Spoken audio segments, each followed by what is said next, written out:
¿Qué tal? Buenas noches, soy el doctor Navarro. Agradezco la invitación a la doctora Concepción para poder compartir con ustedes esta sesión de dermatología. Y bien, vamos a empezar entonces pues con esta presentación que he preparado sobre manifestaciones cutáneas de diabetes mellitus. En sí la diabetes mellitus pues es una patología bastante común y hay algunos marcadores que podrían orientarnos al reconocer tanto la enfermedad en etapas iniciales como también la enfermedad en descontrol. Incluso algunas de las manifestaciones cutáneas de diabetes mellitus podrían dar en algún momento dado preceder a la enfermedad por años, y esto pues a largo plazo nos puede evitar desarrollar por completo la enfermedad. Bien, la diabetes mellitus pues es conocida, es una enfermedad altamente prevalente, sobre todo en nuestro país. El 90% prácticamente son enfermos de tipo 2.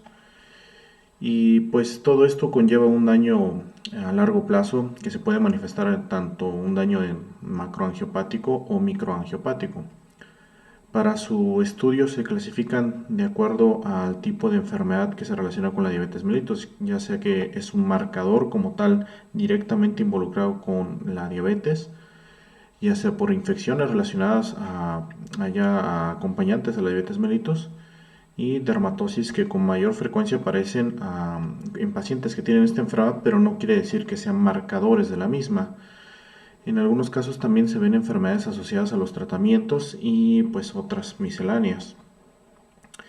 Bien, vamos a empezar pues con los marcadores cutáneos de diabetes mellitus. Estas son enfermedades que habitualmente producen cambios inclusive antes de que aparezca el desarrollo completo de diabetes mellitus o en esas etapas más iniciales. Cuando hablamos de estas enfermedades nos referimos entonces a enfermedades que casi son patognomónicas de diabetes mellitus. Bien, la primera de ellas es la necrobiosis lipoídica. Esta es una enfermedad pues que fue reconocida ya hace más de 100 años. Habitualmente en un inicio era conocida como necrobiosis lipoídica diabeticorum. Esto porque todos los casos en un inicio eran únicamente en pacientes con diabetes. Sin embargo, después se descubrió que no todos los pacientes que desarrollaban esta enfermedad padecían la diabetes. Tenemos estudios de grandes series de casos, ¿no?, en que 2/3 de todos los pacientes que tienen esta enfermedad pues también conviven con diabetes mellitus. Lo interesante de esto es que la enfermedad puede preceder por años a la aparición de la diabetes o aparecer durante ya su establecimiento por mucho tiempo. Habitualmente es una patología muy característica. Hay que hacer notar pues que aparece en una topografía especial que son las regiones pretibiales y que habitualmente su morfología se caracteriza por placas de color amarillo o naranjadas, inclusive marrón. Son bien delimitadas, o sea que uno puede determinar dónde empieza y dónde termina la enfermedad, y lo característico es que en el centro vayan tornando una atrofia, ¿sí? La atrofia pues se caracteriza ya sea por el adelgazamiento de la piel y ese aspecto como de piel de cebolla, y que aparezcan también telangiectasias. Habitualmente son asintomáticas, si acaso pueden dar algo de prurito, y en general pues no hay un tratamiento que sea alentador. Todos estos pacientes batallan con esta enfermedad y no hay un buen tratamiento para ellos. Se ha intentado el uso de esteroides intralesionales, que es quizá lo que dé mejor resultado. Como podemos ver en esta imagen, pues es una gran placa ovalada que aparece en la región pretibial. Lo que debe llamar la atención es justamente el color amarillento anaranjado, y también que el centro se va haciendo una placa atrófica. El adelgazamiento de las capas superiores de la piel permite incluso ver la vasculatura de la dermis, que se hace visible con estas telangiectasias que aparecen ahí. Pueden ver también que los anexos cutáneos, como por ejemplo los pelos, están desapareciendo por la misma atrofia, y la placa va avanzando por la periferia. Son lesiones, les decía, asintomáticas, aunque algunas veces podemos ver pues huellas de rascado, ya sea por la misma sequedad que acompaña a la diabetes mellitus. Otra enfermedad que se considera de hecho un marcador de diabetes es el granuloma anular. Ahora, el granuloma anular es una enfermedad multifacética. Existe una variedad que aparece en niños, que únicamente aparece en las extremidades, y la que se relaciona con diabetes mellitus más bien es en adultos y sobre todo en placas múltiples en el tronco. Cuando habitualmente aparece en niños son una o dos placas, ¿no? En cambio, en los adultos tienden a afectar grandes porciones de piel y manifestarse con numerosas placas. Se parece un poco a la necrosis lipoídica, sin embargo, esta no tiene la coloración amarillenta anaranjada y habitualmente va siendo un borde levantado en su periferia que es más fácilmente palpable que visible. A veces tiene el color de la piel, a veces puede ser rosado o violáceo. Habitualmente no da síntomas y puede ser incluso una patología autolimitada, es decir, que desaparece incluso sin tratamiento. Cuando hablamos de personas con diabetes de larga evolución y descontrol, puede ser incluso una patología muy molesta porque de síntomas y también porque es muy rebelde a los tratamientos. Lo mismo para su tratamiento se recomiendan esteroides de alta potencia por vía tópica o incluso esteroides sistémicos, lo cual viene a complicar pues el manejo de la diabetes ya que puede producir hiperglucemias, perdón. Otra patología bastante característica es la dermopatía diabética. Esta es de todas quizá la más común. Habitualmente aparece hasta en el 90% de los pacientes que tienen diabetes mellitus y es casi una enfermedad patognomónica. Se distingue por pequeñas lesiones circulares de color rosado a marrón que conforme van cicatrizando van haciéndose más oscuras y pueden dejar una zona de atrofia. Habitualmente se encuentra en extremidades inferiores, aunque también puede aparecer en el tronco y en extremidades superiores. Esto es muy típico. Ustedes en su consulta, si revisan a pacientes con diabetes y les cubren las piernas, lo más probable es que alcancen a ver alguna de estas lesiones, porque es de hecho de las más comunes. Habitualmente su desarrollo comienza después de algunos años de padecer la enfermedad. En quienes tienen estas lesiones y no se ha detectado diabetes es imperativo hacer un cribado para buscar alteraciones en la glucosa, incluyendo pues cifras de glucemia en ayuno, hemoglobina glucosilada o una curva de tolerancia a la glucosa. Lo particular de esta enfermedad es que puede aparecer también desde a partir de pequeños traumatismos, ¿sí? Como les había mencionado, pues son lesiones que aparecen también en región pretibial, son asintomáticas y habitualmente no requieren tratamiento y tampoco existe alguno que pueda mejorar el aspecto de la piel.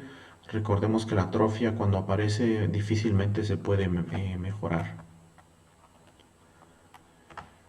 Otra patología que es un marcador cuasi patognomónico de diabetes mellitus es la ampolla diabética o bulosis diabeticorum.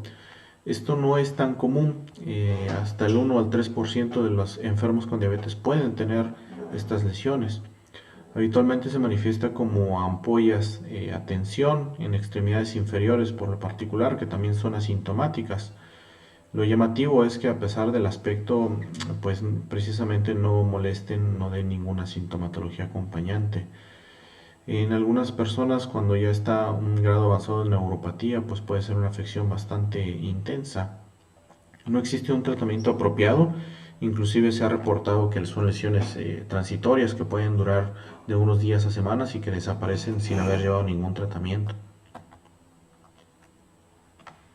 Otro marcador bastante común y que prácticamente todos hemos visto alguna vez, pues es la acanthosis nigricans. La acanthosis nigricans se reconoció en un inicio en enfermos de adenocarcinoma gástrico.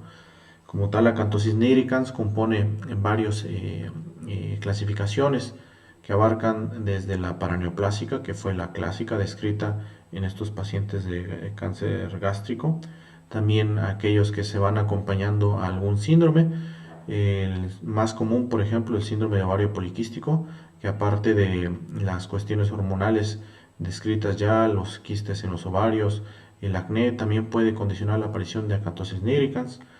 También se asocia a enfermedades genéticas, hay una acanthosis nigricans familiar, ¿sí? Y por último, pues la más común que vemos asociada a algunas enfermedades como la obesidad, los triglicéridos altos y la diabetes mellitus o trastornos que cursen con hiperinsulinemia. Pues es la más común, la que justamente se relaciona a la obesidad o resistencia a la insulina. Habitualmente estas placas aparecen como un engrosamiento cutáneo. El color realmente no está dado por un aumento de la pigmentación, sino más bien por un engrosamiento de las capas de la piel que le da un aspecto de una textura papilomatosa muy similar al terciopelo, y el color puede ir de marrón a gris negruzco. Da un aspecto como de suciedad. Aquí es importante recalcar que los pacientes que padecen esta enfermedad, por más que se tallen, no va a mejorar, inclusive eso lo hace empeorar, ¿sí? De ahí que el aseo en estas zonas se procure un aseo gentil, sin frotar. Habitualmente aparecen zonas de flexión, lo que es el cuello, las axilas, las ingles, alrededor del ombligo, pero puede aparecer en otros lugares como la frente, el dorso de los dedos, los codos. Puede haber estas lesiones que se llaman acrocordones o fibromas laxos, ¿sí? Que pueden evidenciarse más en esta imagen, como estas pequeñitas de aquí, las que se encuentran ahí alrededor del cuello. El tratamiento pues no es eficaz realmente más que el control de la condición de base, en este caso el control de la hiperglucemia, disminución de los niveles de insulina, el descenso de peso, pero aún así tarda mucho tiempo en mejorar el aspecto. Lo recomendable para estos pacientes pues es exactamente un estricto control de su enfermedad de base antes de intentar cualquier otro tratamiento, porque la regla es que fallen. Siguiente enfermedad pues es el escleredema diabético. Hay que poner atención en que esto no es una esclerodermia, sino un escleredema. Como pueden ver la imagen, cuando se presiona la piel habitualmente aparecen pliegues en ella. Sin embargo, esto a pesar de ser pinzado, pues no aparece ningún pliegue por ahí. Bien, esto se debe a que la piel empieza a infiltrarse por tejido mucinoso y da un aspecto endurecido, ¿no? Que no es fácilmente plegable. Pues esta enfermedad del esclerodema pertenece a un grupo de enfermedades que es el esclerodema de Buschke. Hay enfermedades de este tipo paraneoplásicas, las enfermedades relacionadas a la diabetes, que es de hecho la más común. Sin embargo, en general es una enfermedad rara. Cuando aparece habitualmente afecta el tronco, en lo que es la espalda y la porción superior del pecho, y pues cursa con una enfermedad asintomática. Realmente no hay un buen tratamiento para esto y pareciera que no va de la mano con el control de la enfermedad de base. Una vez que aparece, pues eventualmente mejorará un poco la textura de la piel, pero no se recuperará por completo. Ahora vamos a ver las infecciones relacionadas a la diabetes mellitus. Es bien sabido que todas las personas que padecen de esta enfermedad tienen cierto nivel de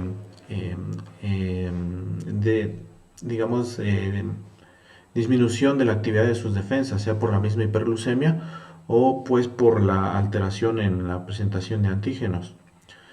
Lo más común pues son las infecciones por hongo, las infecciones micóticas, que pueden manifestarse con varias características. Por ejemplo, en esta imagen podemos apreciar lo que es una tiña ungueal. Esto es cambios de coloración en las uñas que pueden ir desde bandas blanquecinas a amarillentas, o incluso cambios de color por completo en toda una banda en la porción distal de la uña, además del engrosamiento y este aspecto como si estuviera desmoronándose la uña, que habla de una fragilidad de la uña. También puede ser una descamación más proximal o muy superficial que incluya toda la lámina ungueal. Cuando vemos estas lesiones, pues también lo habitual es ver por ahí descamación alrededor del dedo, que nos habla de que la infección está saliendo de la uña. El agente causal más común en este tipo de infecciones pues son los dermatofitos, y de estos el Trichophthon rubrum. Cuando vemos infecciones que rebasan más del 50% de la uña o que afectan más de una uña, hay que recordar que ningún tratamiento tópico es efectivo. Lo ideal sería pues usar algún tratamiento sistémico y por no menos de 12 semanas.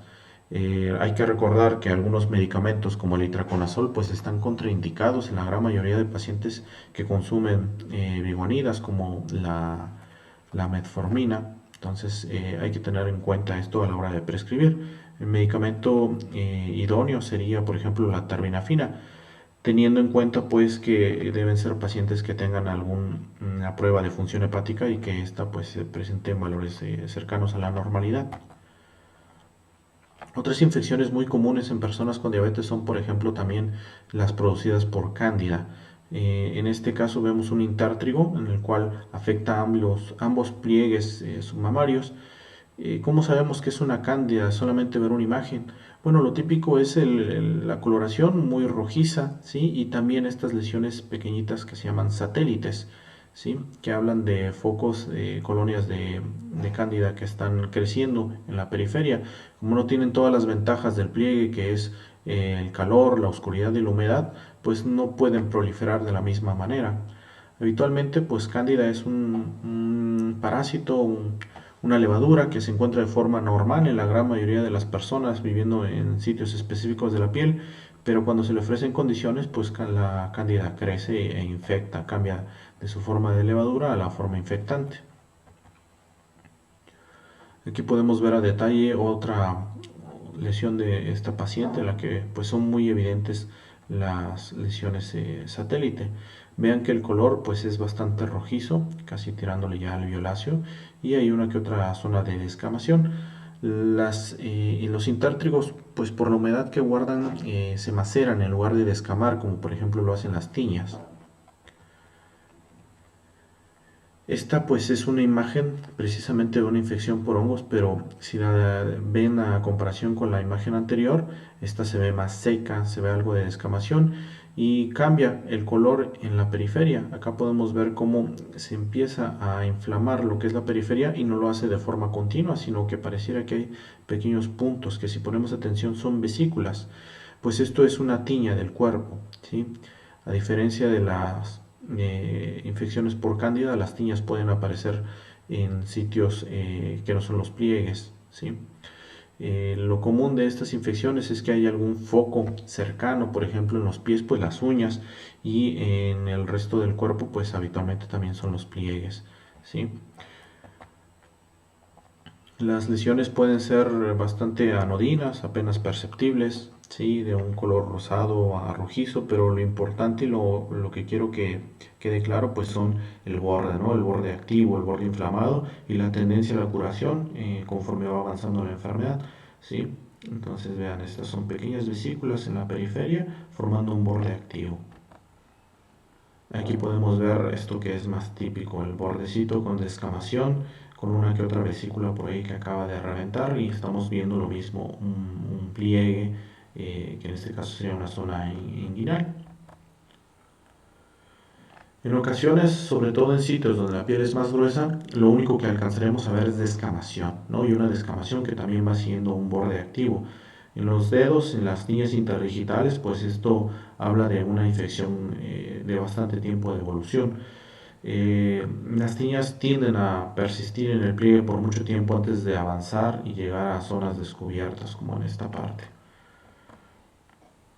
En ocasiones la infección puede ser tan intensa o puede haber sido tratada de forma inapropiada con el uso de corticosteroides y podemos ver estas lesiones aparatosas en las que podemos distinguir pues una afección bastante mayor a lo que esperaríamos pues para una tiña interdigital y sobre todo pues que muy limitada a los pliegues.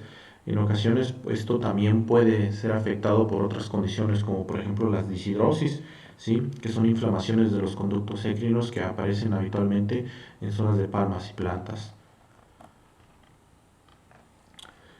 Y bien, cuando por alguna razón tenemos pacientes que se automedican o que han sido recetados con prescripciones de corticosteroide tópico, pues podemos llegar a ver estas lesiones tan llamativas, ¿no? Que ya son tiñas corticoestropeadas. La infección ha avanzado tanto y se le ha permitido crecer precisamente porque los corticoides inhiben la respuesta inmune apropiada para desechar al hongo y pues este va creciendo, ¿no? Podemos ver lesiones en las que ya incluso ha ido curando el centro y la lesión va avanzando por la periferia. Cuando se van uniendo pequeñas placas circulares ya van haciendo una más grande y por eso tienen este aspecto, ¿sí? Y esto era lo que describió en un principio el doctor Bateman, que es el herpes de Bateman, precisamente porque se distingue por vesículas en la periferia. Aparte de las infecciones por hongos, pues también las existen por bacterias, ¿sí?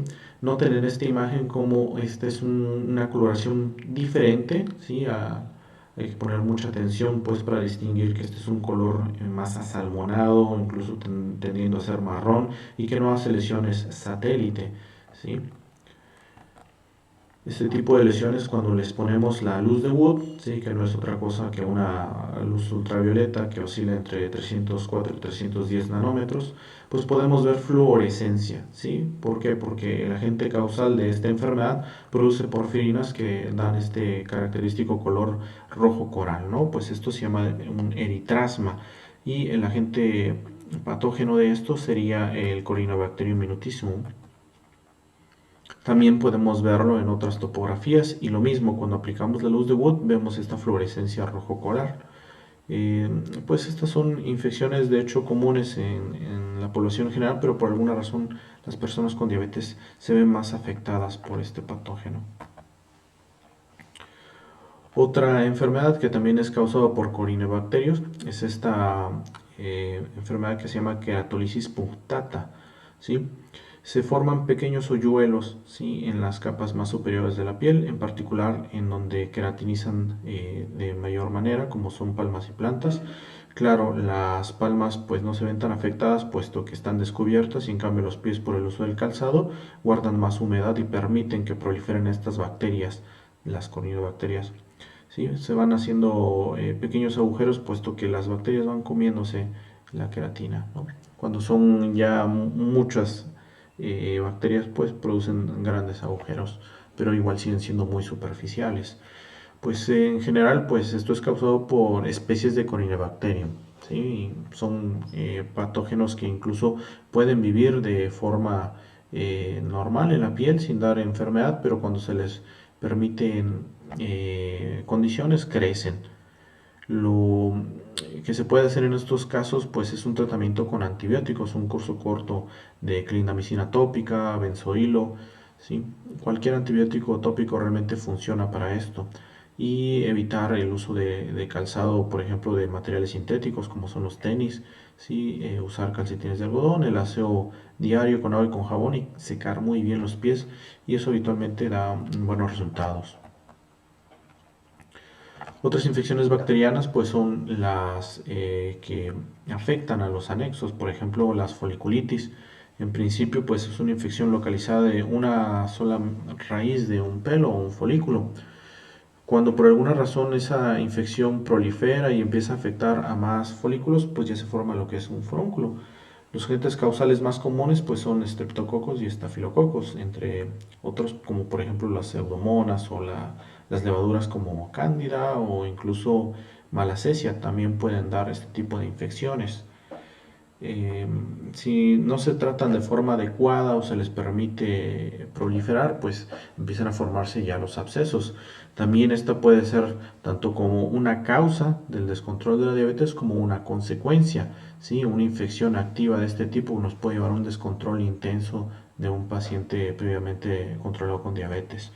Y si nosotros pues no damos un tratamiento adecuado, una antibiótico-terapia inmediata, pues puede progresar a formas graves, como por ejemplo un anthrax estafilocócico. Obviamente no estamos hablando del carbunco producido por esa bacteria anthrax, sino un conjunto de muchos forúnculos que se conectan por debajo haciendo un absceso y posteriormente drenándose a la superficie, lo cual lo convierte en un anthrax.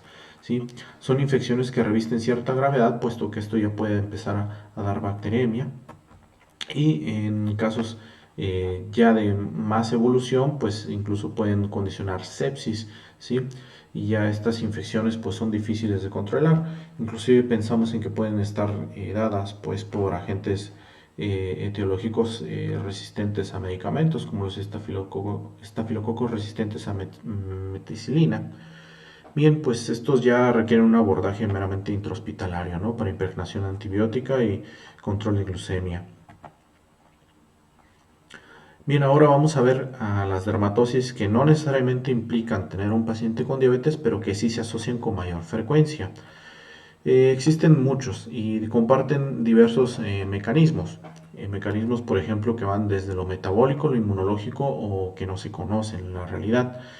En series de casos de diabetes mellitus, pues se ha intentado buscar alguna relación con algunos de ellos. Ejemplo, el eritema necrolítico migratorio es una patología que siempre se asocia a un tipo de tumor que aparece en páncreas, ¿sí? Que es un tumor secretor de glucagón. Por lo tanto, pues son pacientes que hacen descontroles de glicemia, que bien podría traducirse como una diabetes mellitus. En la imagen de aquí podemos ver un paciente que tiene psoriasis, ¿sí? Que aparentemente comparten un mecanismo inmunológico, pero no se ha podido comprobar, ¿sí? Pues porque la psoriasis básicamente es una enfermedad autoinflamatoria. En otros casos, como en las lesiones que podemos ver aquí, son las dermatosis perforantes adquiridas. Estas son enfermedades que afectan a la colágena, que hacen que se degenere y empiecen a brotar a través de la piel. Son enfermedades bastante raras que no vale la pena pues ahondar en ellas. O el vitiligo, que sí es una enfermedad de un mecanismo inmunológico bien reconocido. Una buena proporción de pacientes con vitiligo, sobre todo aquellos que hacen enfermedad a temprana edad o de una afección corporal importante, pueden desarrollar diabetes. En este caso sería la diabetes inmunológica o la tipo 1, y habitualmente también pueden desarrollar enfermedades como enfermedad tiroidea. En cuanto al porcentaje de asociación, pues hay que destacar que la enfermedad pues más descrita que comparte la diabetes sería la psoriasis, y estos pacientes porque tienen una facilidad para la autoinflamación que permite tanto obesidad, síndrome metabólico, hipertensión, dislipidemia, enfermedad vascular, que es lo más común, y la diabetes, ¿sí? Pero en general, pues el resto de enfermedades por alguna razón no se han podido asociar de forma contundente. También pues hay alteraciones que se producen por el tratamiento de la diabetes mellitus. En esta tabla pues podemos ver las asociaciones pues con medicamentos como los hipoglucemiantes orales, ¿no? Lo común con la gran mayoría, sobre todo los que son derivados de sulfas, las sulfanilureas, pues es ver reacciones fotoalérgicas, ¿no? No es raro ver pacientes que están bajo tratamientos con glibenclamida y hacen fotoalergia. También entre sus tantas manifestaciones de metformina, pues pueden dar algunas enfermedades como erupciones de tipo maculopapulares, ¿sí? Que habitualmente condicionan el cambio del medicamento. No son comunes, pero bueno, sí tendrían un impacto en el tratamiento de estos pacientes, ¿sí? En el caso de las insulinas de origen animal, que prácticamente ya no son tan comunes en su uso, pues sí pueden dar reacciones muy similares a las medicamentosas. Y pues en otros tipos de medicamentos pues pueden dar lipoatrofias, por ejemplo, pues en sitios de aplicación constante. En este caso vemos una lipodistrofia, ¿sí? No es que este paciente tenga glándulas mamarias, es el abdomen de un paciente pues en el cual siempre se ha aplicado en los mismos sitios la insulina, y esto condiciona un aumento del tejido celular subcutáneo, ¿sí? Que da este aspecto precisamente como de mamas péndulas, pero siguen siendo el abdomen del paciente, ¿no? Y esto pues son condiciones raras, difíciles de ver, pero que cuando se ven, pues lo primero que uno tiene que preguntar es dónde se aplica la insulina. Y bueno, de lo último que vamos a hablar pues son las manifestaciones por vasculopatía o neuropatía, ya son cuestiones misceláneas, y el pie diabético pues es el rey de estas patologías, ¿sí?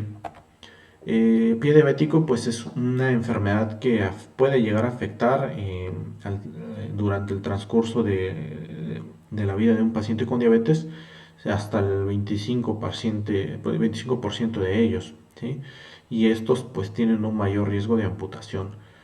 En estos casos la etiología del problema pues es una disfunción de la sensibilidad, ¿sí? Ya sea por neuropatía.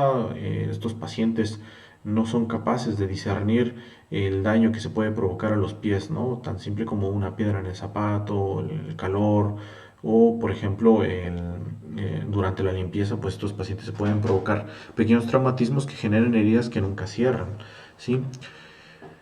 Lo que distingue esta enfermedad de cualquier otra pues es que aparecen las prominencias óseas de los pies. Hay que recordar que también existe una patología en la cual se van distorsionando los puntos de apoyo del pie, ¿no? Y que hace el pie de Charcot, que también está muy asociado a la diabetes. Lo mejor para estos pacientes pues es la prevención.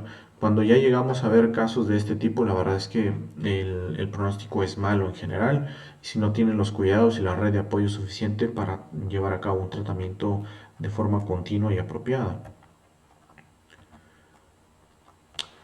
¿Cómo podríamos nosotros hacerle la prevención? Bueno, pues lo más importante es la revisión. Existen estos monofilamentos de Siemens-Weinstein que lo que hacen es a aplicar una presión constante, ¿sí? En un punto en específico. No se supera la presión a pesar de la manipulación por el observador, ya que el monofilamento se dobla al llegar a más de 4 kilogramos por centímetro cuadrado. Entonces esto lo que nos va a dar pues es una evaluación muy objetiva de la sensibilidad en diferentes partes del pie. Es una revisión que debería de hacerse en una consulta de paciente con diabetes por lo menos un par de veces al año, y al detectar cambios en la sensibilidad pues habría que llevar ya conductas de tratamiento como por ejemplo el uso de plantillas, el uso de zapato adecuado, que en general tratamos de hacer sin necesidad de hacer la evaluación, y cuando ya empezamos a detectar pues pequeñas heridas superficiales pues de dar un tratamiento con emolientes, inclusive pues cuando vemos pequeñas heridas ya el manejo de heridas avanzado. Lo que quisiéramos evitar pues es llegar a esto, a las amputaciones, a las heridas que difícilmente van a cerrar por el sitio donde están, ¿no? Hacer injertos en esta zona pues es muy complicado, muy difícil de que peguen, ¿no? Cerrarlo por primera intención pues prácticamente es imposible por el sitio donde se encuentra. Y pues también quisiéramos evitar que esto no sea la vía de entrada a una infección mayor que pueda condicionar pues un problema inclusive que pueda llevar a la muerte. Cuando el tratamiento es apropiado, pues podríamos aspirar a cerrar la gran mayoría de estas heridas, pero esto requiere paciencia y mucho tiempo y habitualmente una evaluación muy acompañada del paciente, ya que pues se pierden en los tratamientos y esto pues nunca tiene un buen pronóstico.